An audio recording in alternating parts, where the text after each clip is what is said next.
Hello everyone, আসসালামু আলাইকুম। আশা করি সবাই ভালো আছেন। আজকের ভিডিওটি খুবই গুরুত্বপূর্ণ হতে যাচ্ছে। আজকে আমরা কথা বলবো রাশিয়ার ওয়ার্ক পারমিট বিষয়ক তথ্য নিয়ে। এছাড়া অনেকেই কমেন্ট করতেছে, ভাই আমি রাশিয়াতে এসে ওয়ার্ক পারমিট নিয়ে এসে কোম্পানি চেঞ্জ করতে পারবো কিনা। আবার অনেকে বলতেছে, ভাই আমি 2-3 মাস কাজ করে অন্য কোম্পানিতে চলে যেতে পারবো কিনা। তো অনেক ধরনের তথ্য আছে, আশা করি পুরো ভিডিওটা দেখবেন। তার আগে আপনাদের একটা কথা বলি, যারা আমাকে সাপোর্ট করতেছেন আপনাদের সবাইকে অসংখ্য ধন্যবাদ। আজকের ভিডিওটা পুরোটা দেখার চেষ্টা করবেন, না টেনে।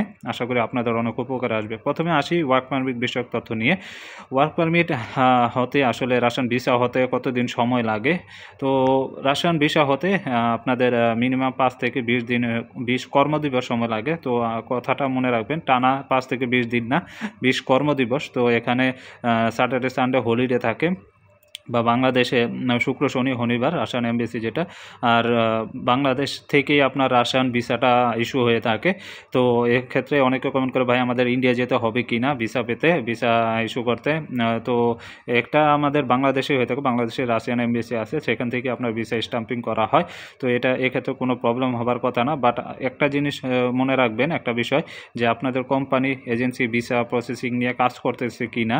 তো যদি কাজ শুরু না করে তাহলে 5 থেকে 20 দিন বলে কোনো লাভ নেই। যখনই কাজ শুরু করবে তো 5 থেকে 20 দিনের, 20 কর্মদিবসের মধ্যেই ভিসা প্রসেসিংয়ের কাজটা শেষ হয়ে যায়।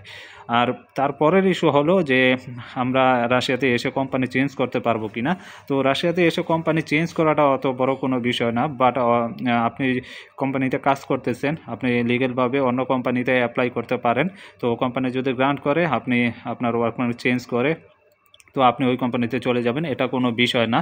বাট আপনি যদি এক কোম্পানিতে থেকে অন্য কোম্পানিতে ইলিগেলভাবে কাজ করেন, লাইক আপনি কোম্পানি থেকে পালিয়ে গেছেন, রাশিয়া অনেক বড় কান্ট্রি, অনেক স্টেট আছে, আপনি লাইক ভ্লাদিভস্টক থেকে আপনি মস্কো চলে গেছেন বা অন্য কোনো স্টেটে চলে গেছেন, তো সেই ক্ষেত্রে আপনি ইলিগেল। তো এক্ষেত্রে যদি আপনি পুলিশের সার্ভিলেন্সে পড়েন, পুলিশের নজরে পড়েন, তো আপনার ক্ষেত্রে আইনি অ্যাকশন নেওয়া হবে। সেটা কী অ্যাকশন হবে, সেটা রাশিয়ান ল অনুযায়ী অ্যাকশন হবে। তো আবার অনেকে কমেন্ট করছে, ভাই আমি 2-3 মাস কাজ করে অন্য কোম্পানিতে চলে যাব কিনা। তো আপনাদের ক্ষেত্রে সেম কথাই, আপনারা লিগেলভাবে যেতে পারবেন। আপনি কোম্পানিতে কাজ করতেছেন, আপনি অন্য কোম্পানির জন্য কাজ খোঁজেন, আপনি বিভিন্ন কোম্পানিতে অ্যাপ্লাই করেন। তো আপনার যদি অ্যাপ্লাই গ্রান্ট হয়, আপনি যদি সিলেক্ট হন, তো আপনি ওই কোম্পানির ওয়ার্ক পারমিট নিয়ে আপনি কাজ করতে পারবেন, সেটা কোনো সমস্যা না। আপনি কোম্পানি থেকে রিজাইন দিয়ে আপনি অন্য কোম্পানিতে চলে যাবেন লিগেলভাবে। তো সেই প্রসিডিউর ফলো করতে হবে। বাট আপনারা যদি পালিয়ে যান তাহলে সেটা আমি সাপোর্ট করি না। কারণ রাশিয়াতে আপনার ডকুমেন্টেশনের জবটা খুব একটু ক্রিটিক্যালি, একটু জটিলই। তো আশা করি আপনারা এই ধরনের সিচুয়েশনে যাবেন না। কারণ আপনারা যেই কোম্পানিতে আসবেন একটু ভেবেচিন্তেই আসেন, যেখানে যেই কাজে পারদর্শী সেই কাজেই আসার চেষ্টা করেন। ইলিগাল লোক সব দেশেই আছে, টুকটাক সব দেশেই আছে, যেটা আমরা জানি। তো রাশিয়াতে হয়তো বা আছে। তো আপনারা বাট ইলিগাল হিসেবে থাকার চেয়ে লিগেলভাবে থাকাই ভালো, কারণ কাজের অভাব নেই। এটাই আমি বলতে চাই অ্যাকচুয়ালি। তো বিভিন্ন ক্ষেত্রে আসলে দেখা যায় বিভিন্ন সময় রাশিয়ানে যে রাশিয়া ইউক্রেন যুদ্ধ নিয়ে অনেকে তথ্য তুলতেছে যে ভাইয়া যুদ্ধে পাঠিয়ে দেবে কিনা কোম্পানিতে, বিভিন্ন কোম্পানিতে আসলে আপনারা রাশিয়া জোর করে যুদ্ধে পাঠিয়ে দেবে কিনা। তো আজকে বিষয়টা আমি একটু পরিষ্কার করে বলতে চাই যে রাশিয়া জোর করে আপনাদেরকে যুদ্ধে পাঠাবে না। তো বাট সেখানে একটা অপশন আছে, রাশিয়ান ফেডারেশন একটা ল জারি করছে রাশিয়ার প্রেসিডেন্ট, যে কেউ যদি স্বেচ্ছায় কোনো রাশিয়ান ওয়ার্ক পারমিটধারী লোক যদি স্বেচ্ছায়, ফরেনার লোক যারা আছে তারা যদি স্বেচ্ছায় রাশিয়ার ডিফেন্সে আর্মিতে যোগ দিতে চায়, তাহলে সেটা তারা গ্রান্ট করবে এবং প্রয়োজনীয় রিকোয়ারমেন্ট যেগুলো সেগুলো পূরণ করে। তো সেই ক্ষেত্রে আপনার কোম্পানিকে নোটিশ দেওয়া হবে, আপনার কোম্পানিকে নোটিফাই করে আপনাদের নতুন কন্ট্রাক্ট করে আপনাদের মেডিকেল ফিটনেস সব কিছু চেক আপ করে, এছাড়া আরও অন্যান্য আনুষঙ্গিক যত রিকোয়ারমেন্ট আছে ওগুলো ফিল আপ করে আপনাদেরকে নেওয়া হবে। তো সেটা হবে লিগেলভাবে। তো এখানে একটা কথা, যদি আপনি স্বেচ্ছায় যেতে চান সেই ক্ষেত্রে আপনাকে নেওয়া হবে।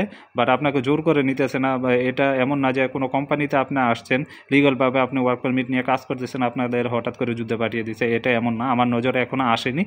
আমি যেটা রিয়েলিটি দেখতেছি, যেটা সরেজমিনে, সেটাই বলতেছি। আর তো এক্ষেত্রে অনেক বাঙালি নিজের স্বেচ্ছায় যুদ্ধে গেছে, এ ধরনের নিউজ আছে, এটা মানে অস্বীকার করার কিছু না। বাট কিছু কিছু দালালদের মাধ্যমে আসলে বাংলাদেশ থেকে লোকজন আসছে, অনেকে যুদ্ধের ময়দানে গেছে, সেটা ডিফারেন্ট বিষয়। আমি ইলিগ্যাল বিষয় নিয়ে কথা বলবো না, কারণ তারা ইলিগ্যালি বিভিন্ন দেশের হইয়া আপনার মিডল ইস্ট হইয়া ঘুরে টুইরা রাশিয়াতে আসছে দালালদের চক্কর উপরে, প্রতারণার চক্কর উপরে। আমি সেসব বিষয় নিয়ে কথা বলতে চাই না। বাট যারা লিগ্যালভাবে রাশিয়াতে থাকে তাদেরকে জোর করে পাঠাই দিতেছে এমন নিউজ আমার সামনে এখন আসে নাই। যারাই গেছে তারা নিজে স্বেচ্ছায় গেছে এবং বিভিন্ন টার্মস অ্যান্ড কন্ডিশন আছে, টাকা পয়সার বিষয় আছে, সেগুলো তারা বুঝে শুনেই গেছে।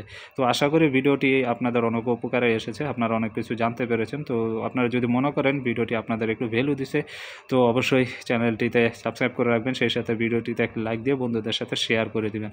আপনাদের কিছু জানার থাকলে কমেন্ট বক্সে অবশ্যই জানাবেন, আমি চেষ্টা করব আপনাদের পরবর্তী ভিডিওতে আপনাদের কমেন্টের আনসার দেওয়ার জন্য। ধন্যবাদ সবাইকে।